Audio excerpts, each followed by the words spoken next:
Good morning. Happy Saturday. Yes, it's early. It's 9:30. At least for me, it's early because it's my one day I can sleep in the week and I enjoy it. But I'm glad that you're joining us. We're now conversations. These are conversations with book authors. I'm Lisa Marie Garcia. I'm part of a traditional book publishing house based in Florida state, but we work nationally and even internationally with our book clients. So welcome to the show. I'm going to go ahead and come on the stream, as they say, and hopefully you'll enjoy this broadcast. So let me come on. I was just testing this and I forgot how to do it. Just kidding. So, hi, good morning. So, I want to dig in today in speaking with our guest. It's published author, actually four-time published author, Damian Gerke. I want to bring him on stream, and I want to let you know that the purpose of this very brief 30-minute wake up and listen to us and join the stream and have your coffee, the purpose is to ask book authors questions that sometimes only a book publisher knows to ask. And then the other part of this conversation is to really dig deep into the purposeful reason that a book author decides to publish their book. So with that, we don't need to talk. I'm not the person that you want to hear from. You want to hear from our guest, Damian Gerke. Hello, good morning. Good morning, Lisa. It's good to be here. Thank you. Well, thank you so much for getting up early as well. And we already made sure that we both had our coffee and we're on the right caffeine stream, so to speak. Right? There you go. Yeah. All right. Damian, I could read your background, and I've known you now for probably less than a couple of years, but a while. But would you please just let everyone know, what your professional background is and from where you speak, and then I want to talk about your books. Sure. So I started out my career coming out of college as an engineer. I worked in the aerospace industry as a structural design engineer, and most of that time I had the good fortune of working on the B-2 stealth bomber. So it was pretty heady stuff for a young kid coming out of college to work on a secret program. I couldn't tell anybody what I was doing, and not even my wife. And so that was fulfillment of a boyhood dream. Loved it, absolutely loved it. During that time, though, I really began to realize what I enjoyed most was working with people. So I sort of made a hard right turn career-wise and went from engineering into ministry, went to seminary, and then was a vocational pastor for 15 years. During that time, I fell in love with coaching and just the fulfillment of being able to walk with people through really, big, tough, challenging or exciting seasons of their lives and helping them make, big decisions and just kind of make sense out of life. And so that's what I did. I transitioned out of pastoral ministry and started doing coaching. And that's where my writing career sort of took off. I had wanted to write and just didn't have the time, frankly, to do it, to give it the attention it deserved. So I wrote and coached, and then during that time had some corporate HR experience as well, helping the company as a learning and development manager, doing leadership development and performance management and things like that. Thank you. And so today you are the business and leadership coach, and you've been doing that for approximately 10 some years, correct? Yeah. Well, actually, I've been coaching since about 2008. But I left back in 2019. I left my corporate role so that I could focus exclusively on coaching and writing. Just corporate life is a grind, and there's just a lot of things that pull you away. And I just wanted to be in a place where sort of as maybe a prompt for the book, like I just knew this is who I was. And I wanted to be in a place where I was really living out my identity to my fullest capacity, and that's where my flow is. That's where my fulfillment is, and I think that's how I can best add value to people in that role. To the world. So, I love it. Thank you for that setup. What you said, though, you said the word that I love, and it's so unique in terms of your message of the book, where we are. You said tough. You said the tough challenges, the tough answers, what's tough in the world. And your book is really about that. And I've got your books here. Your title of your paperback with us was recently out, and we actually sold out at the Barnes and Noble book launch in just less than 2 months ago. But it's called "Are You Who You Want to Be?" And I'd like to dig into that identity word. You say, are you who you want to be? And then your second book, The Field Guide, where you say a pathfinder to discover your identity and fulfill your true purpose. So key. So what everyone is looking for, including myself.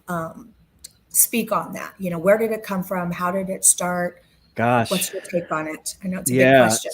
So really the the transitions I've had in my career, excuse me, the transitions I've had in my career have really created space to ask that question, because as you're moving from in my case engineering to ministry, and ministry to coaching, at some point you start asking, well, like, who am I, and what is my best fit, and what is my purpose, and not even understanding, for me, it probably started off with, what's my purpose, what am I supposed to do, and I realized I couldn't figure out what I was supposed to do until I knew who I was. Right. And there was actually a song by Switchfoot. I don't know if you're any Switchfoot fans out there, but there's a song, and one of the chorus of the song, it says, are you who you want to be? This is your life. Are you who you want to be? And that song just opened up. That's where really this title comes from, the genesis of it. And it just opened up a lot of thoughts. And I had to recognize, no, I'm not who I want to be, not because I'm failing or anything like that. I'm not who I want to be because I don't know who I want to be. Right. And because I don't know who I want to be, I'm not sure that my life, I enjoyed ministry, I enjoyed engineering. It was completely, fulfilling. It was a good space for me, but it just wasn't aligning fully with my identity. And so that really started me on this whole journey of discovering who I am, and even, frankly, how to say this, the confidence that you can say yes, that you can answer yes to that question. I was recording a podcast this week, and the host of the podcast said, how can you really know? Can you really know? And I answered yes.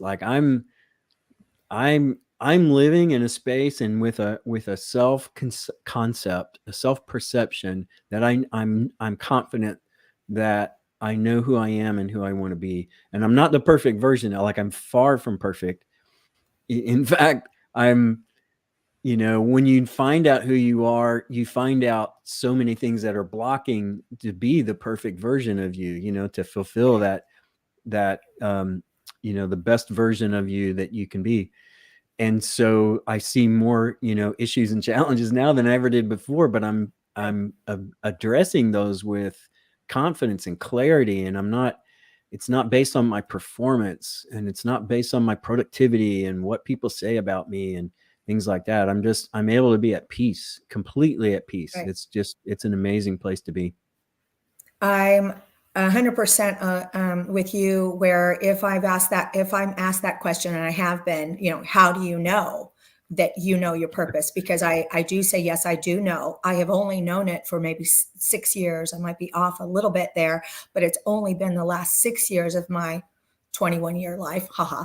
But it's only been the last 6 years, but I 100% know it. And I don't need to go into how I know it, but what I'd like to say is I definitely think that's a blessing to my life that I do know it, because without it, I was lost and I was searching in all those ways. So I agree. And I know I'm part of a percentage that could say that, you and I are part of that. And that is nothing that happened to do with me. It's just what I believe is a favor of God that I do know that. But all right. So one last question about the the genesis of this book 3, and then book 4. So, you've been down this road of publishing before, and I hope we have a chance to get into that. I've also told this dream that we might have a question answer.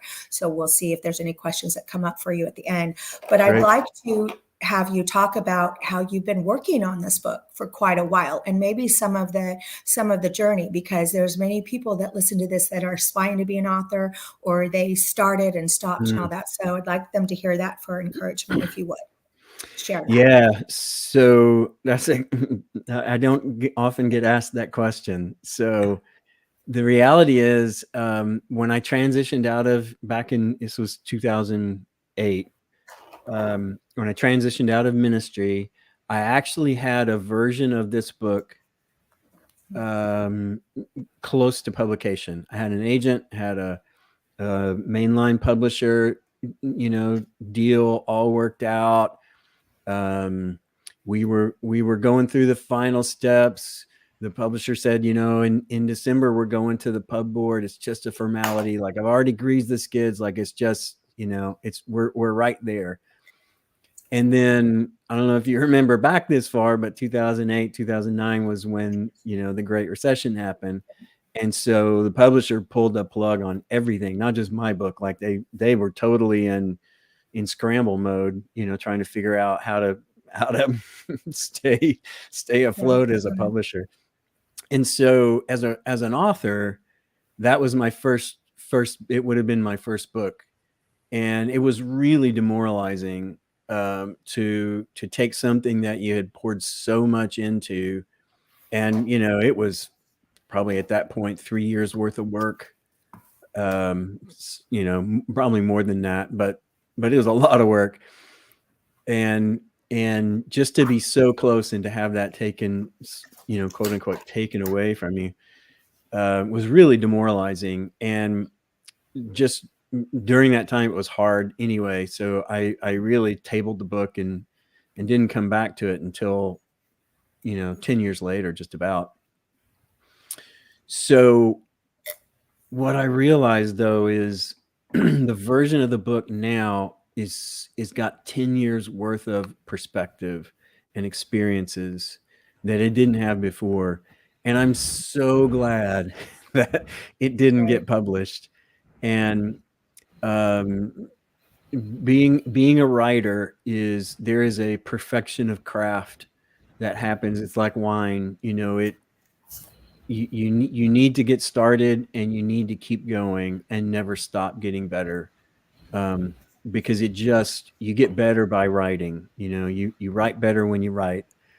And my encouragement is don't get discouraged. You're going to have hiccups. You're going to have, for all these aspiring authors out there, let the seasons of struggle and drought and things like that, let that bring it together. Form. Let it transform the depth of understanding and the way you articulate it and talk about it. Writing is a human experience, and it's not just a technical skill. It's a human experience. And for me, I would say it's an outgrowth of identity, that being a writer is part of who I am. I know I will write until I'm, am no more on this earth. It's just because it's who I am.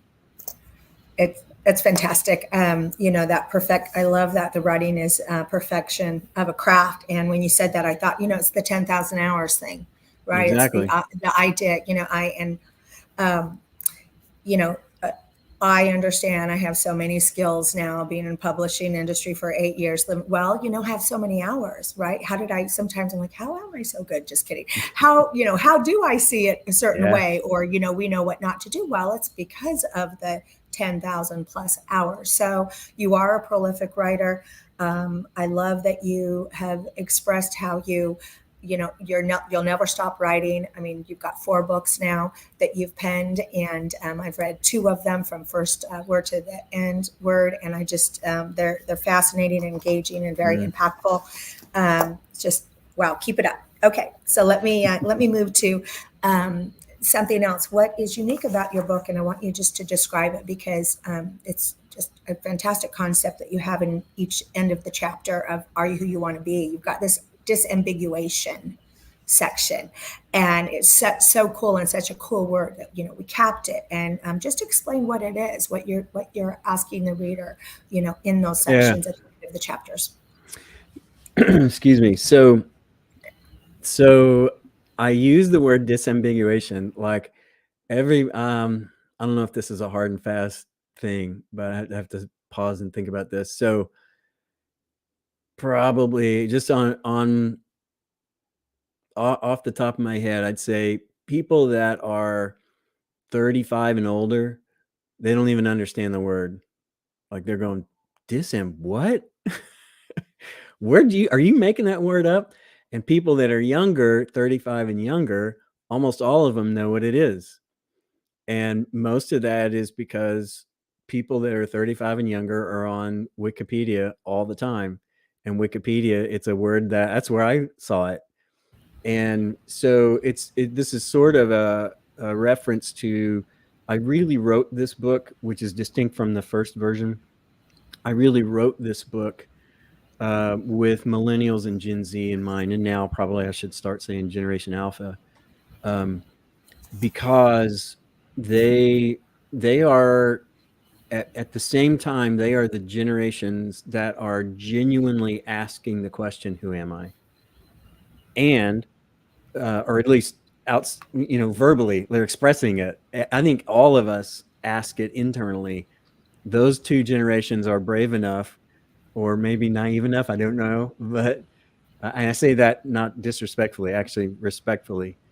Um, they're the ones asking the question and seeking that answer, and sort of in my view, in my personal opinion, I think the the resources to find your identity that are out there are really not helpful at all. I think, in fact, they're destructive.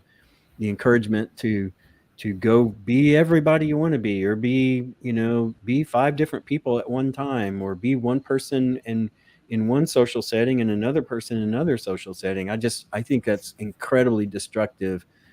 Um, and I And you think write it's about that. oh yeah. Yeah. So these are the kind of resources and avenues that are being openly promoted. um, I think all of us have this tendency. It's one of the things we all do in the book, by the way, just to give you a sense. I make a distinction between outside in and inside out. So Yeah. outside in is we depend upon our environment to tell us who we are, and inside out is, no, I'm clear on who I am, and so I can now move out into my environment and be and influence my environment instead of my environment influencing me. So I we all tend to move outside in. That's just our natural tendency. But particularly for this generation, they are really dependent upon outside influences, and so I think it's just critical. So back to your question about the disambiguation. At the end of each chapter, I have what I call it's a section where it's basically a summary of the chapter, but so I'm making specific points, and then there's a big idea. This is what the chapter is about, and then each point is a point of disambiguation with a short description of why that's critical. Right. Thank you. Thanks for explaining that. And I love those end of chapter, excuse me, those end of chapters. We're getting close to the end of the time. So Yeah. I'm going to skip a section, but I want to focus on your identity map. You Mm. created what you call and term an identity map, and it's brilliant, very, very unique and on par. So I want to have you explain what it is, how it works, and tell our viewers, please. Yeah. So the for me, it's finding your identity is an ongoing process, because the more you seek, the more you find, and the more you find, the more clarity you get, and the more clarity you get, you start looking in other places, and so it's just a process. It should never stop, in my view. And so I wanted to create, one is, identity is this kind of abstract, woohoo topic, and I wanted to make it practical. And so I created a process. It's an annual process where you look back on who you've been in the last year. You sort of assess is this lining up with who I understand I am and who I, am aspiring to be? And then look forward with quarterly check-ins, at a sort of a weekly cadence, and using daily touch points where you can say, these are the behaviors, these are the characteristics, these are the character qualities, these are the values, these are the kind of relationships that I want to, and how I move in the relationships that I have in my life, that I think support being who I am. And you can do it in an hour. You can do it in, take an all day kind of retreat once a year, and use it by yourself, use it with friends. I encourage using it with, some people that you really trust, and who are speaking in, and supporting you, and holding you, helping you to hold yourself accountable to be the person that you want to be. And for the identity map, it's in all formats, right? I mean, how do people get it? Yeah. Because it's part of the book, but it's not in the book, so to speak. Right. The identity mapping process is actually laid out in the field guide, not in the book. But I have it on my website as a downloadable resource, so people can access it, if they want to, or if they want a different printed version than what is in the book, they can download it and use that, and give it to their friends, and other things. So primarily it's explained in the field guide.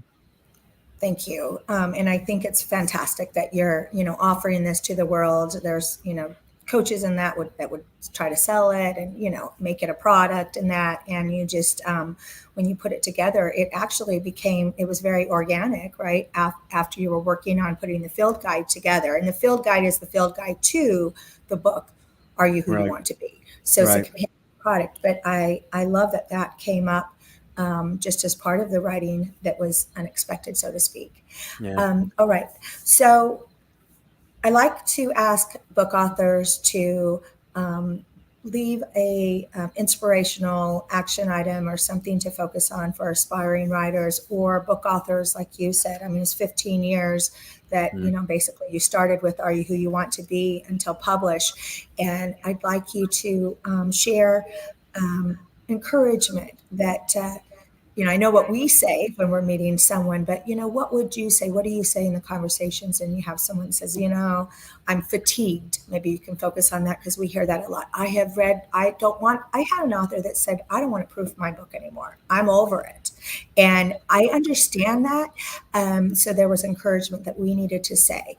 I mean, you've got a great story here with this being your third Mm. and fourth book after 15 years. And now you're on the other side, just recently with the book release. What would you say? Yeah. Well, I would say two things.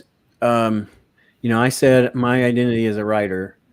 Um, so let me borrow from the book to make a point. Part of the point is, every single one of us is completely unique. Like, you are the only Lisa that will ever exist in human history.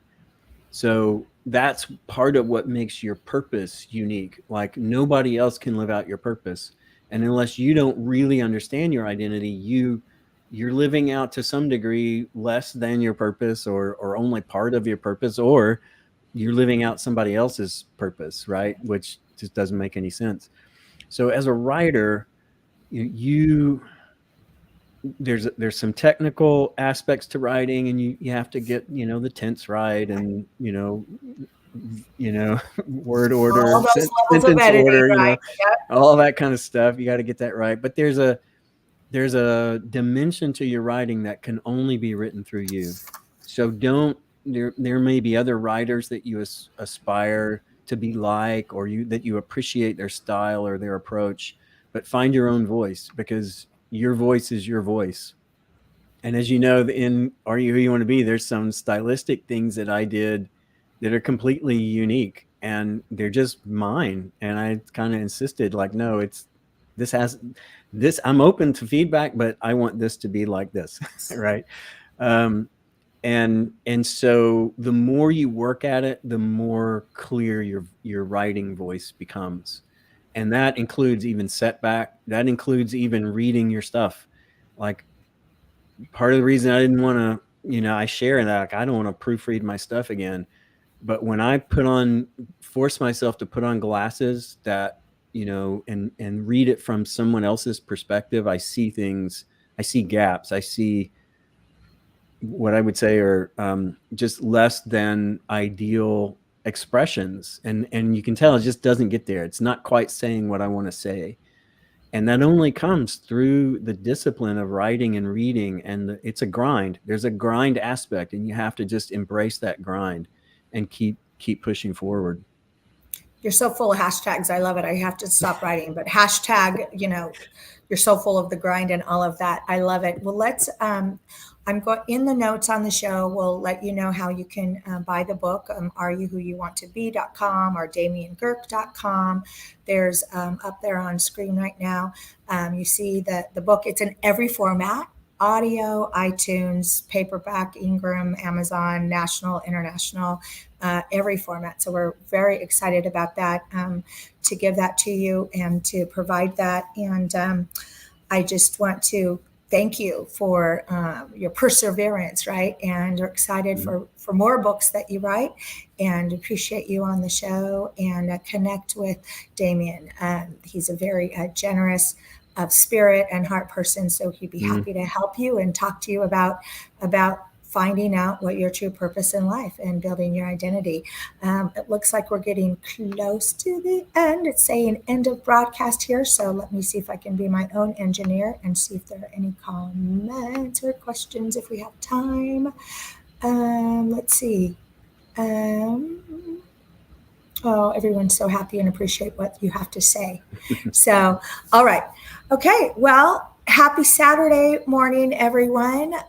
Please look for our show, Now Conversations, every Saturday at 9:30 a.m. Eastern Time. And keep writing. Find your purpose. And if you know your purpose and God's told you to share it, finish that book, publish that book. Any last words, Hey, Damian? yeah, just in case people do want to find me, they can go to my website, damiangerke.com, and they can reach out to me that way or connect with me on LinkedIn. Yes. Yay, LinkedIn. All right. Thanks again. Thanks, Damian. You Bye, bet. all. Thank you. Bye, all.